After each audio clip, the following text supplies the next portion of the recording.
Meron po ba talagang political pressure para tanggalin ang security ng ating Vice President? Wala pong political pressure.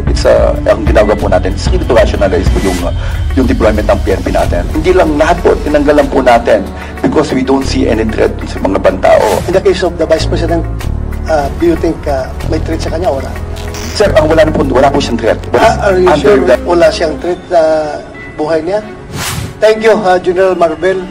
Before the opening statement of Senator Bongo, I would like to yield the floor to Senator Romero Padilla. I think you have some questions with the PNP. Yes, sir. Opo, mahal na tagapangulo. Pwede po bang... with the indulgence of Senator Bongo, are you okay? Kumaya sa opening statement mo. Go ahead, Senator Romero Padilla. Opo, akin lang pong babatiin ng ating idolo, ang taong bisyo ang magserbisyo, Senator Bongo. Magandang umaga po. Pwede po ba makapagtanong sa atin pong PNP Chief? Yes, you have the floor, Your Honor. Salamat po. Sir, ako po ay tagapangulo din po ng Komite ng Public Information at Mass Media. Ako po ay tunay na hirap na sa pagsangga ng mga fake news.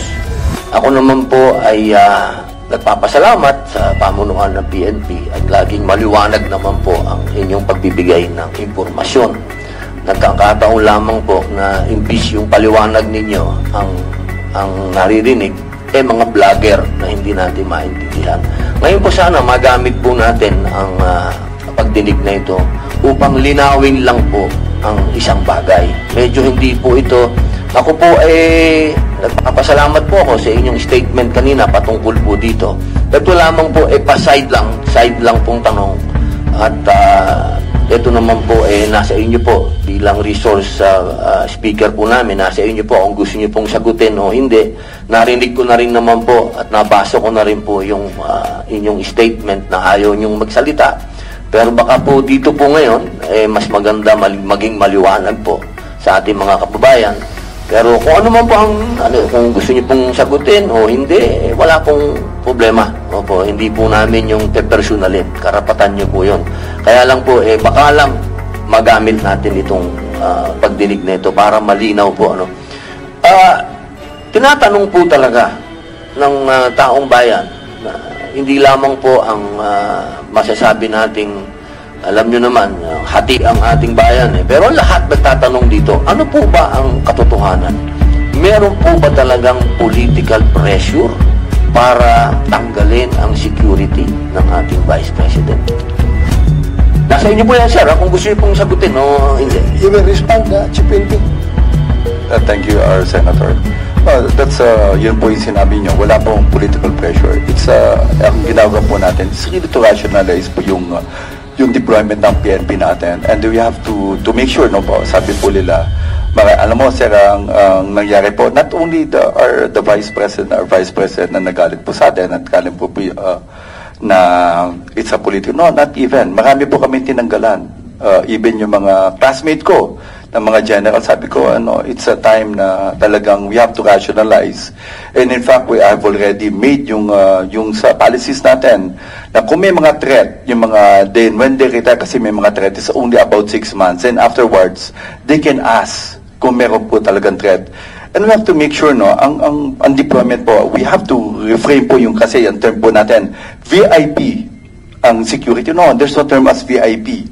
Remember, this is a police unit, sa professional police po. They are all graduates, and di po kami kagaya dati na graduate po ang mga police po natin. And we want to make sure that they are being deployed properly.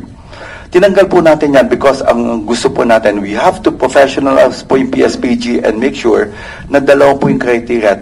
High threat, high security threat, and medium security threat, and no threat at all. We want to make sure that there is already a perceived threat. And there's a difference between a perceived threat and an actual threat.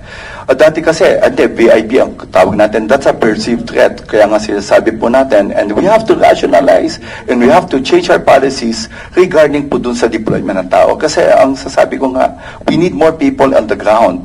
Marami po kami talagang kulang, and to be honest, sir talagang Ang gusto po natin, talagang ibaba yung mga tao natin or very strict police procedures natin. Marami po tayong kinasuhan na moonlighting na police natin. It all started in Alabang when we see two staff personnel na nandun po being used as security.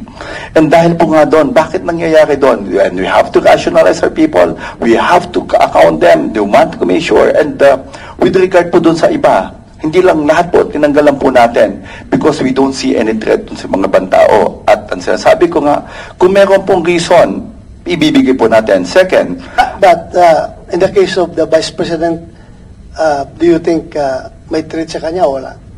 Sir, wala po siyang threat. Wala po kami nakita. He's being loved by our people. Ang sinasabi ko lang, second, ang security po ng ating Vice President is Are you under sure with the stand, strong stand against the CPP-NPA, wala siyang threat sa buhay niya? Sir, ang may hawak po ng security po ng ating Vice President is the Presidential Security Command. It was issued on July 9. The security of the President and the Vice President lies on the Presidential Security Command. And we will not stop po if the General Morales from the PSC asks our help to ask for more personnel, then we will give po. And the one who's making the threat assessment is not anymore. It's the Presidential Security Command po. Well, alam mo, ilan bang iniwan mo doon na security kay Bibi? May 31 pa po. 31. Opo. Is the 31 remaining security of her own choice or ikaw ang pumili? No sir, hindi naman po kami because mayroon pong commander po sa kanya and it's being headed by a full colonel dun sa 31 na naiiwan po. And it's up to him, up to her po, yung babae po natin to really choose yung mga tao natin. Hindi ko po alam yung details. What will happen is, sabi ko, you have to rationalize, we just need the numbers so we can deploy them dun sa mga tao sa ground. Okay. In behalf of the Vice President and in behalf of the Filipino people who want that our Vice President is properly secured and protected, can I ask you, for the record, that yung iniwan mo na 31, pwede ba nabigyan mo ng laya yung ating Vice President kung sino sa kanyang mga former security ang pwedeng iiwan mo? Kasi ang reklamo nga niya, may iniwan ka nga pero hindi niya kilala, hindi siya komportable. Baka pwede yung mga security niya na from Davao, na matagal na sa kanila, nakilala niya, komportable siya, baka pwedeng yun na ang ibigay natin. Kasi ang nangyari kasi, yung mga pulis na yun, kilala ko yun, mga tao ko yung mga pulis na yun, andito ngayon, inassign mo dito sa Krami or sa Region 4 ba yun? If you are for localization para effective ang ating kapulisan sa kanilang trabaho, baka pwedeng yung taga-Davao na lang ilagay mo doon. I'm just appealing to you. I am not questioning your wisdom. Ako, just treat me as an ordinary Pilipino na gustong-gusto talagang masecure yung ating pangalawang Pangulo. Baka pwede naman na papiliin mo siya kung sino yung gusto niyang maiwan doon. Ilan ang tinanggal mo, Marvin? 75. Yung 75 na tinanggal mo, baka pwedeng, tapos may iniwan ka na 31. Sir, our chairman, can I make it clear first na ang naiwan po sa kanya is 358 AFP personnel. And ang sabi ko nga, ang 106 wala na ko doon sa because sir, it was wala tayo doon sa AFP. We are just talking about PNP. Yung PNP lang pag-usapan dahil ang PNP yung close sa kanya dahil dati siyang mayor at yung mga local police ng Davao, yan yung dinala niya doon na security. Yun lang ang pag-usapan natin, yung local, yung police lang. Kung yung 31 na yun na iniwan mo, pwede ba na pagbigyan natin ang pangalawang Pangulo na pumili siya kung sinong gusto niyang maritin doon na 31. Wala problema. Kahit na hindi mo na ibalik yung 75 na tinanggal mo, okay na yun. Gamitin natin yun sa police visibility. Ako mismo, as former chief PNP, I am with you when you say na you need people on the ground. Alam ko pareho tayo. Ang tagal na natin gusto yung mga tao na yan na matanggal sa mga VIP security dahil para magamit natin. Pareho tayo ng paningin. Pero, yun lang, ako, bilang isang Pilipino na gustong masecure ang ating pangalawa Pangulo, pwede ba na yung 31 na yun, bigyan mo siya ng laya na pumili na yung tinanggal mo, na dinala mo dito sa Region 4 na mga taga Davao, baka pwede yun nilagay mo para naman may peace of mind siya na sigurado siya na yung security niya ay talagang kanya. Yun lang, pag-iusap ko lang sa iyo. I'm not directing you as the chairman of the Senate Committee on Public Order and Dangerous Drugs. This is my personal appeal to you, being a Filipino. Kasi ayaw ko talaga na may mangyari sa ating Pangalawang Pangulo. Pag yan ay naambos ng NPA at nagsipagtakbuhan yung mga security niya, nakakaya tayo. Pero kung yung ibalik mo yung mga taga Davao na talagang makipagpatayan sa kanya, yung mga pulis na yun na local, ay you and me can sleep properly at night na walang mangyayari sa ating Pangalawang Pangulo.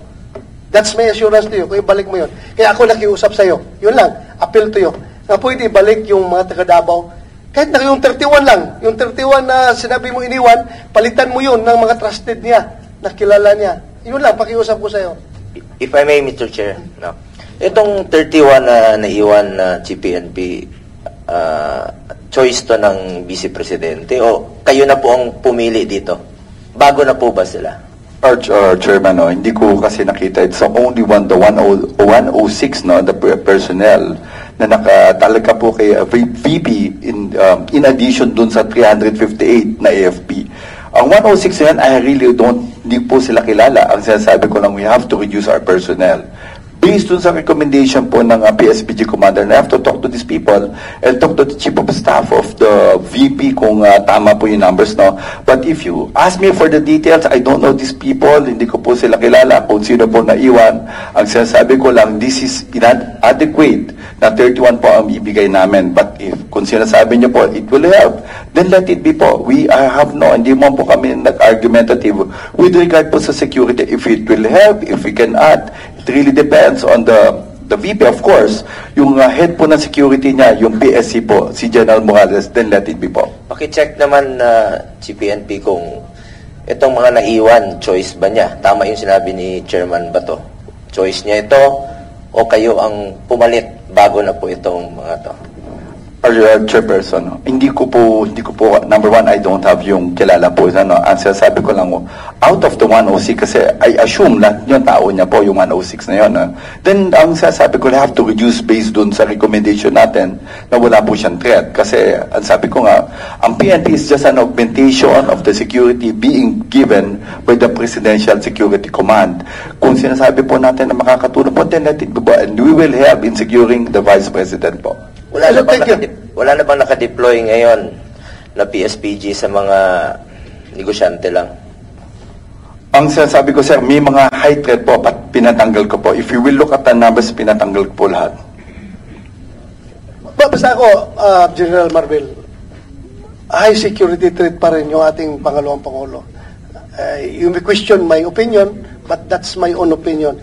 I know her very well. Kailangan talaga natin i-secure.